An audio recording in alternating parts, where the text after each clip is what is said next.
Alors Alain Robbe-Grillet, quand vous réalisez L'Immortel, qui est votre premier film en tant que réalisateur, on est en 1963, vous êtes le pape, la star du nouveau roman, vous êtes l'auteur d'un film mythique qui s'appelle L'année dernière à Marienbad, réalisé par Alain Resnais, mais que vous avez écrit, qui a eu énormément de succès. Ce que l'on ne sait pas, c'est quelles sont vos références cinématographiques. Quels sont les films que vous aimiez à cette époque-là? Bon, alors, il faut dire que quand j'ai commencé à travailler sur l'Immortel, c'était 2 ans avant Marienbad. C'est-à-dire que je m'intéressais à un certain nombre de cinéastes passionnément, Antonioni, Buñuel, des gens comme ça, et Godard en France. J'avais l'idée qu'on pouvait faire des films et que j'aimerais faire un film. Et je n'avais pas du tout l'espoir que ça se réalise un jour, parce que écrire un roman, ça coûte rien du tout. ça coûte, même l'imprimer, ça coûte pas grand-chose.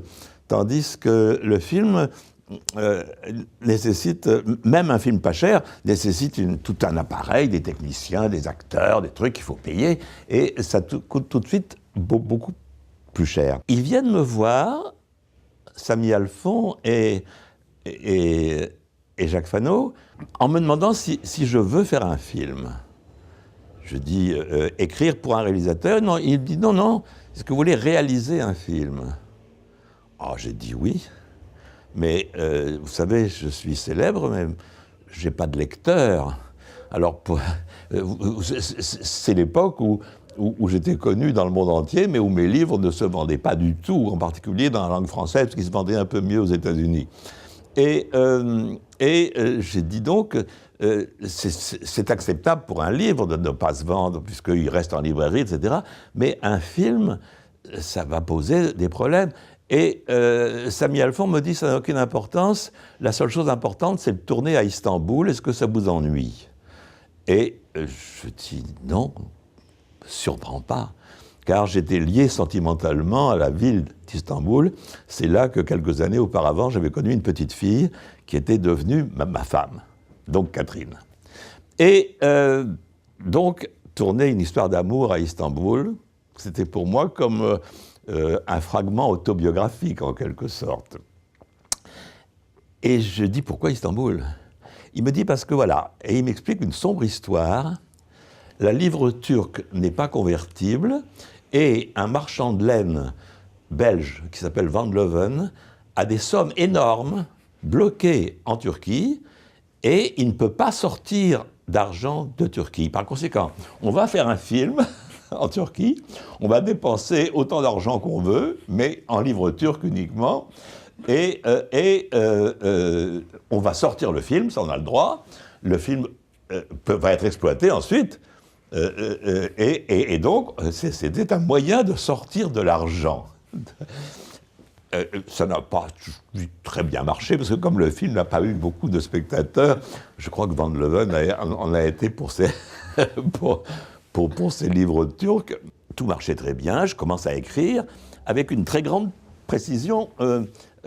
Tout était repéré sur place. C'est-à-dire que j'écrivais directement un découpage.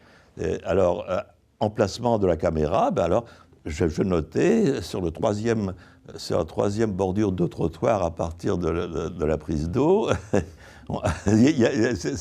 C'était précis comme ça. Et Catherine me servait de repéreuse. Bon, tout marche très bien, et puis pof, la révolution. Et révolution sanglante, puisque le chef du gouvernement, Menderes, a été pendu, Zorlou, son premier ministre, a été pendu. Ça devenait d'autant plus inhabitable que Alphon avait signé des contrats avec le gouvernement. Tout de suite, il fallait qu'on puisse sucer autant de choses qu'on pouvait en Turquie. Et alors, il y avait en particulier dans l'acceptation du gouvernement turc, il fallait qu'on voie un plan de la foule acclamant Menderes. Alors, je suis formidable.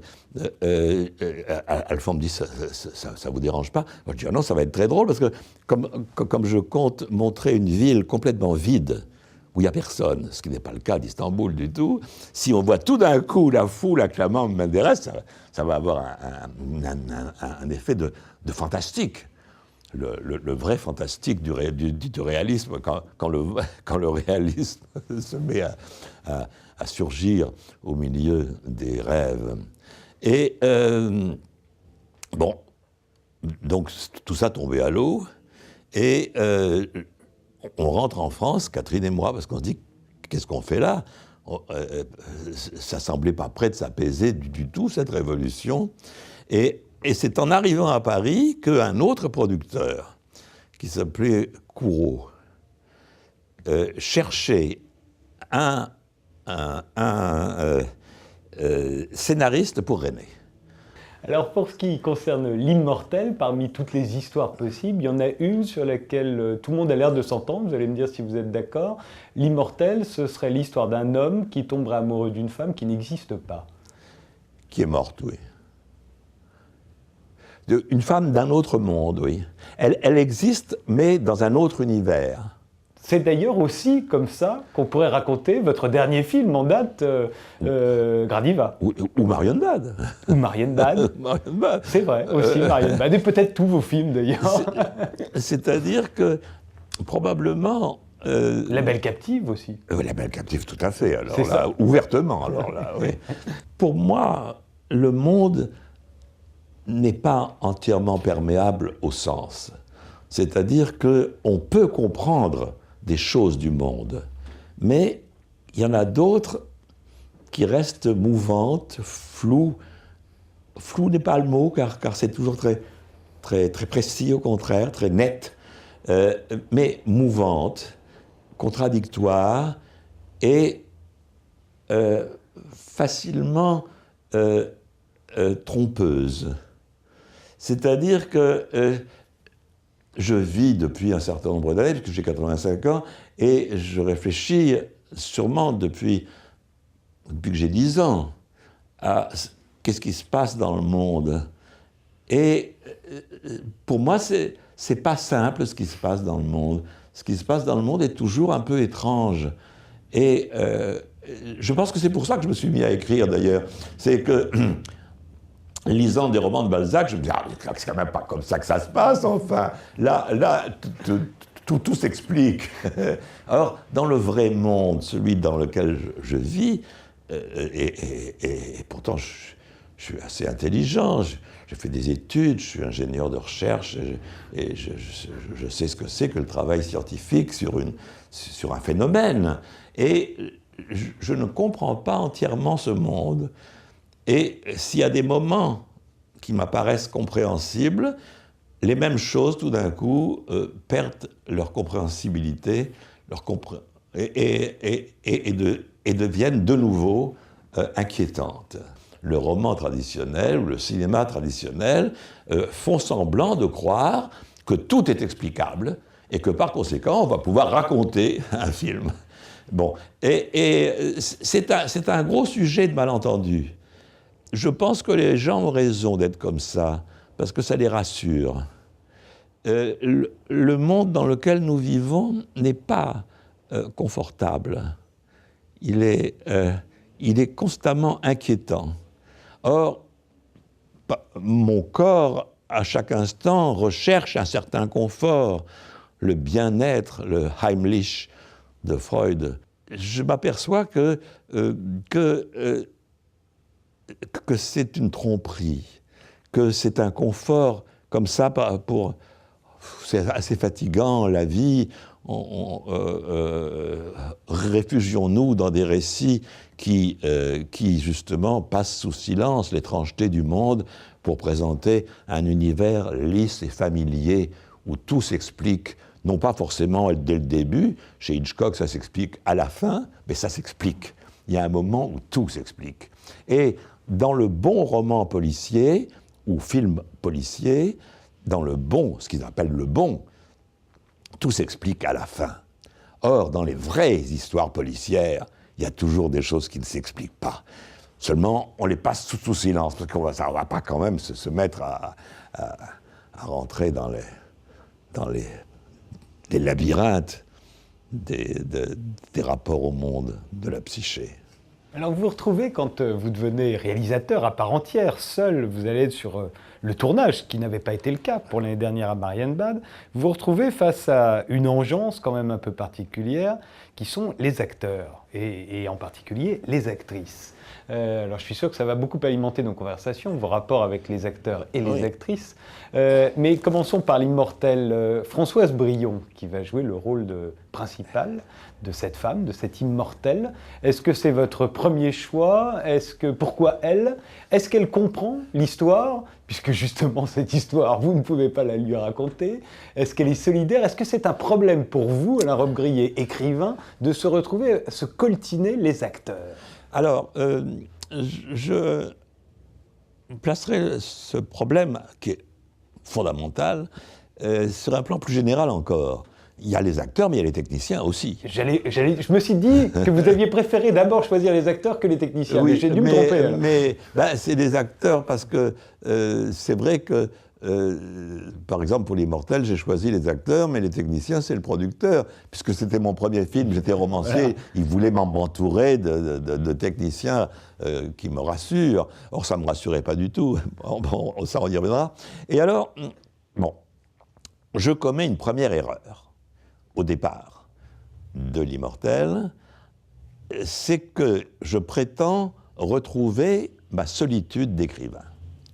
C'est-à-dire que je vais contraindre acteurs, techniciens, etc., je vais les contraindre à faire exactement ce que je veux. J'avais des idées très précises de chaque chose, de chaque geste, de chaque mouvement d'appareil, et je vais leur imposer ça. Et c'est une erreur absolue. Je m'en suis rendu compte assez vite, c'est une erreur parce que c'est impossible tout simplement. C'est-à-dire que les acteurs existent, et les techniciens aussi, hélas. Et il va falloir donc incarner des choses que le texte littéraire peut laisser dans une ombre quasi opaque. Par exemple, prenons ce roman que j'ai écrit qui s'appelle « La jalousie », on ne sait rien de l'actrice, sauf qu'elle a des cheveux noirs. On n'a aucun détail d'elle, sauf qu'elle a des cheveux noirs. Eh bien, c'est impossible au cinéma. Je peux chercher une actrice qui a des cheveux noirs, mais elle aura toutes sortes d'autres choses que je n'aurais pas choisies. Elle aura un nez comme ci, une bouche comme ça, des gestes comme ça. C'est-à-dire que les acteurs ont une personnalité, et j'ai compris après, mais ça sera alors dans le film suivant, j'ai compris que ma prétention de retrouver la solitude de l'écrivain en faisant un film, c'était idiot complètement. C'est-à-dire que je ne pouvais pas y arriver, et je perdais toutes les possibilités que m'offrait le monde réel, c'est-à-dire les vrais acteurs, les vrais chefs opérateurs, etc., et le bon Dieu, le soleil, la pluie, etc. Si, vous comprenez, si dans l'Immortel, bon, c'était Istanbul, il faisait beau tout le temps, donc ça allait très bien, mais si j'écris, il fait très beau et qu'il pleut, alors je dis, ah non, on arrête, on ne peut pas tourner. Or c'est très intéressant de tourner sous la pluie, ça complique un peu la vie, mais donc, mon idée après a été de profiter au contraire de tout ce qu'apportait ce que je n'avais pas choisi et qui m'était imposé soit par la nature, soit par les techniciens, soit par les acteurs. Et donc j'ai ensuite écrit des films pour un acteur, par exemple pour Trintignant, pour Catherine Jourdan, pour Mesguich, etc. Et alors, cette première erreur-là, dans l'Immortel, a joué sur tout le film. Néanmoins, j'ai choisi un acteur qui était Jacques Doniol-Valcroze, qui est un acteur très, très particulier, parce que c'est quelqu'un qui, dans la vie courante, était très naturel, très joyeux, très drôle, etc. Et comme acteur, je l'ai transformé en une espèce de bout de bois, c'est-à-dire un type qui ne sait pas bouger, qui a comme une posture de narrateur, qui est dans l'histoire, mais qui en même temps semble un peu en dehors de cette histoire, comme si elle lui arrivait là par hasard et sans aucune justification. Le fait qu'il soit réalisateur, c'est ça qui vous intéressait dans le fait de le transformer en acteur? Je ne sais pas. Je ne tenais pas forcément à un acteur professionnel, ce qui était une erreur peut-être. Deuxième erreur. Deuxième erreur. En tout cas, le personnage a beaucoup déplu et il a été pour beaucoup dans l'échec du film. Je ne dis pas que tout est raté dans l'Immortel. Je dis seulement que j'ai toujours pensé à un film idéal que j'essayais de reproduire, mais qui était dans ma tête, et c'était une erreur. Et le fait que maintenant je ne retrouve pas ce film idéal, mais je vois le film réel, me fait souffrir quand je vois le film. Maintenant, il faut dire une chose, c'est qu'il a eu le prix de Luc.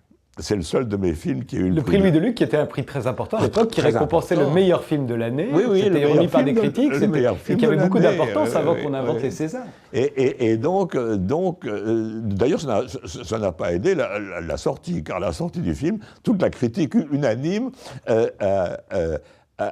a critiqué, non pas ce que je trouvais, moi, raté, mais a critiqué ce que j'avais réussi, justement. Et c'était ça qui était condamnable.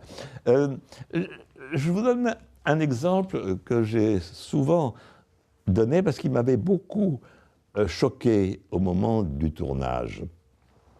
Donc, le producteur m'avait entouré de techniciens très sûrs, c'est-à-dire qui avaient fait 240 films et qui savaient comment on fait un film, hélas. Ça se passait comme ça, le tournage. J'arrivais sur le plateau le matin, j'avais une idée précise de ce qu'on allait faire dans la journée. On devait faire parce que tout le découpage était fait à l'avance, pas écrit, etc. S'il passait un pigeon pendant le tournage et qu'il n'y avait pas écrit pigeon sur le... Je disais coupé, il n'y a pas de pigeon. J'expliquais ce qu'on allait faire. Et l'ensemble des techniciens se dressaient comme un seul homme. Ah non, c'est impossible. Je dis, comment c'est impossible? Écoutez, je sais me servir d'un appareil photographique et c'est pas parce qu'il peut bouger que ça change quelque chose. Je vous assure que c'est possible. Et je vous donne alors cet exemple précis qui m'avait beaucoup choqué. Si, dans un même lieu, dans une même scène, on quitte un personnage en mouvement, on doit le retrouver en mouvement.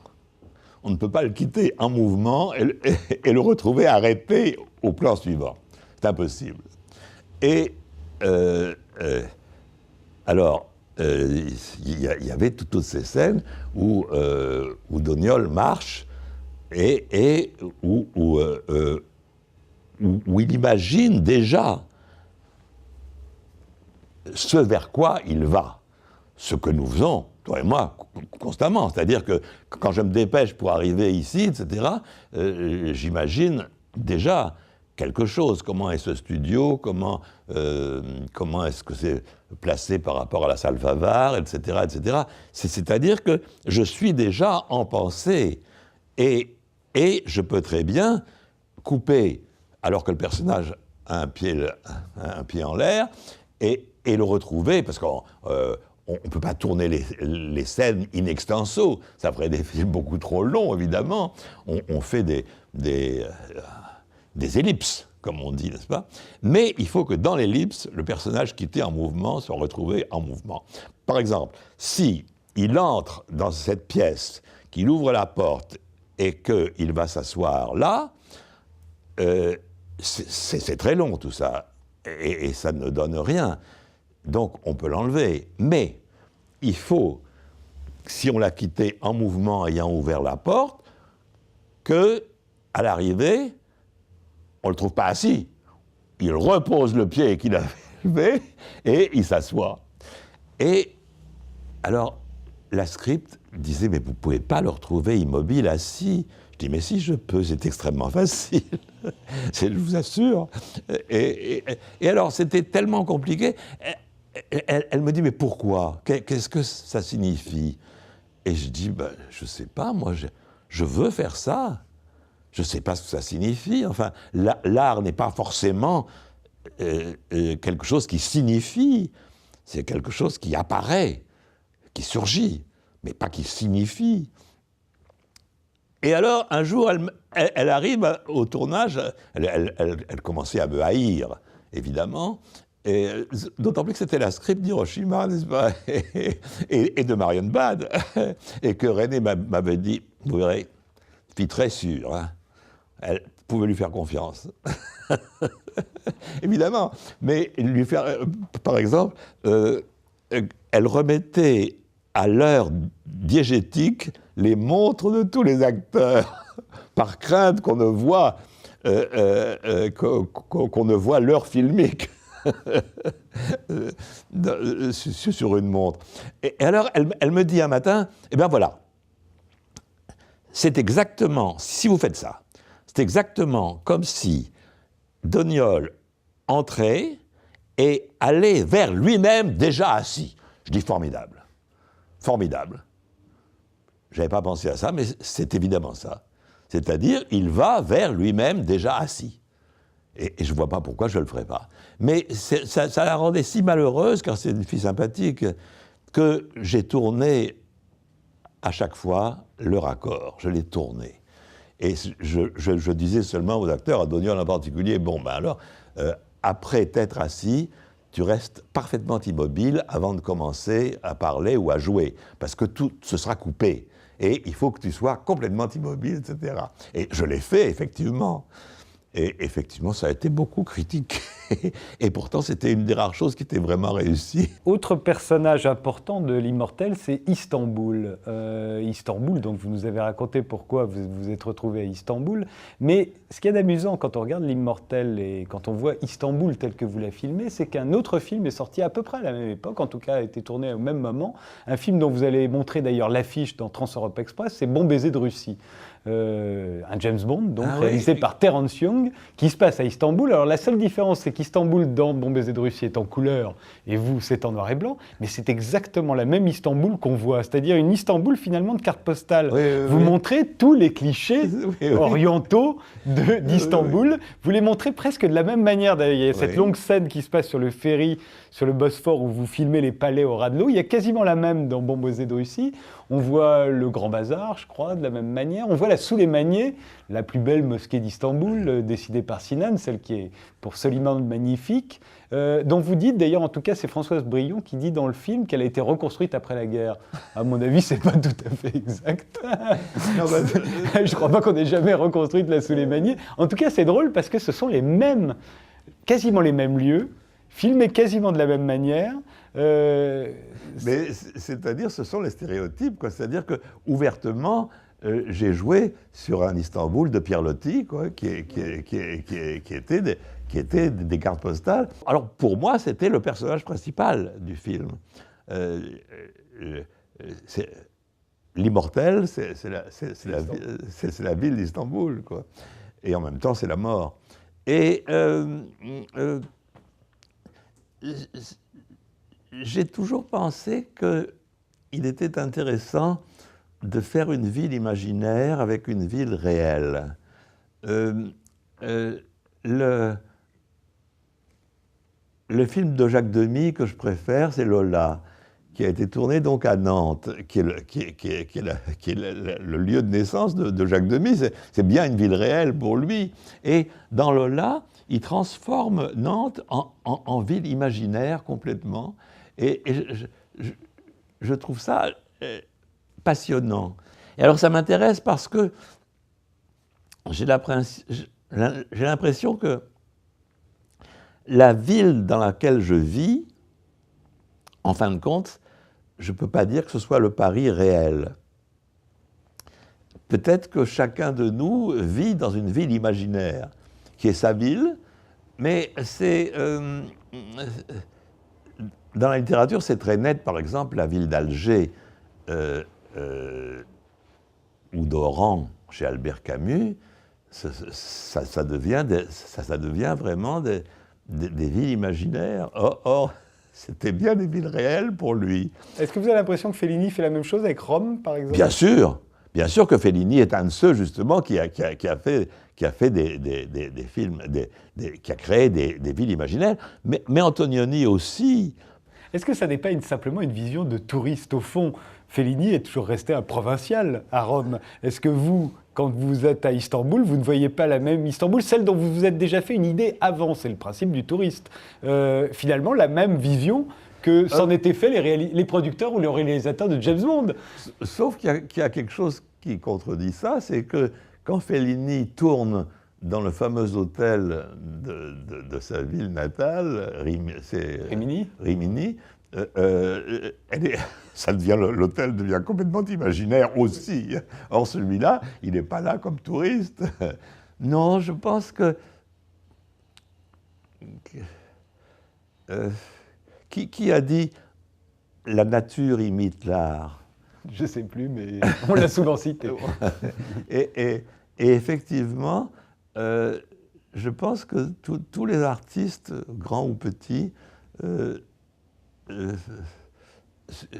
leur besoin de créer un monde, c'est l'idée de rendre imaginaire le monde dit réel dans lequel ils vivent.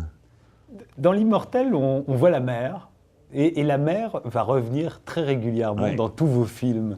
Est-ce qu'elle a une signification particulière pour vous? Est-ce que vous aimez la filmer? Est-ce que c'est une facilité? Oh, qu'est-ce que ça veut dire, une facilité? Je savais bien que vous tiqueriez sur le mot facilité. C'est pas plus facile de tourner la mer que de tourner... Non, c'est parce que la mer, forcément, évoque énormément de possibilités. Bon. Et je sais que vous aimez bien ça. Oui, mais la mer, c'est mon enfance. Je suis né face à la mer. C'est un bel objet. C'est un objet très changeant, qui fait un beau bruit et qui a des beaux scintillements d'image. Si tu veux, c'est un peu, pour moi, comme le verre brisé. Le verre brisé est un objet très fascinant par le bruit et par l'image. Un objet cinématographique. Et j'assimile volontiers le verre brisé et la vague qui déferle. Et dans Gradiva, je suis toujours enthousiasmé par les plans de mer qui déferlent tout d'un coup, n'est-ce pas, contre la vitre de la voiture, qui sont évidemment des effets de montage. Mais c'est un objet cinématographique qui me plaît. Il y a aussi la mer quelquefois dans mes romans, mais moins. C'est un objet cinématographique. On a l'impression, depuis qu'on en parle, vous n'aimez pas beaucoup L'Immortel, hein, quand vous y pensez aujourd'hui rétrospectivement. D'abord, vous allez me dire pourquoi vous n'aimez pas beaucoup ce film, à part ce que vous nous avez expliqué, que vous aviez commis quelques erreurs quand même. Mais est-ce qu'il y aurait une scène où vous auriez envie d'envoyer celui qui est en train de nous regarder, là, qui est en train de regarder un DVD, il est en train de regarder le bonus, il peut retourner une scène, n'importe laquelle, dans le film d'ici une minute, vous lui diriez d'aller voir quoi? De quoi êtes-vous fier dans ce film? Mais alors, paradoxalement, une des scènes qui me plaît le plus, c'est la scène qui m'a échappé. C'est-à-dire que c'était pas Soleimani, c'était Fatih Djami, dont on avait vidé complètement l'esplanade. Tu sais, comme Alphon avait traité avec le nouveau gouvernement turc, il était seulement convenu qu'on ne verrait plus la foule acclamant Menderes qui avait été pendu. Il y avait un représentant du gouvernement sur le tournage. Et alors, il y avait toujours avec nous des camions de CRS turcs pour vider la ville, puisque je voulais toujours que la ville soit vide. Et donc, vider l'esplanade de Fatih Djami, c'était vraiment un boulot. Alors, c'est enfin fini, on peut tourner, et on avait mis la caméra sur des praticables très hauts pour le filmer d'en haut comme ça. Et tout était prêt, on était prêt à tourner. On devait voir Doniol Valcroze seul au milieu de cette esplanade vide, vue en plongée. Et à ce moment-là, un officier de police vient me voir et me dit « Vous ne pouvez pas tourner ». Et je dis « Pourquoi ?» Parce que il y a l'enterrement d'un officier supérieur qui va passer. Et je n'ai pas un grade suffisant pour interdire à ce cercueil de traverser l'esplanade. Bon, alors, on arrête, et puis alors, le cercueil arrive. C'était un cercueil somptueux absolument, en bois sculpté, porté par 6 hommes, qui étaient 6 officiers en grande tenue, qui le portaient sur les épaules, etc. Et ils passent juste selon le trajet que j'avais prévu pour Doniol. Et je dis moteur. Ah, tout d'un coup, je profitais de quelque chose qui n'était pas moi.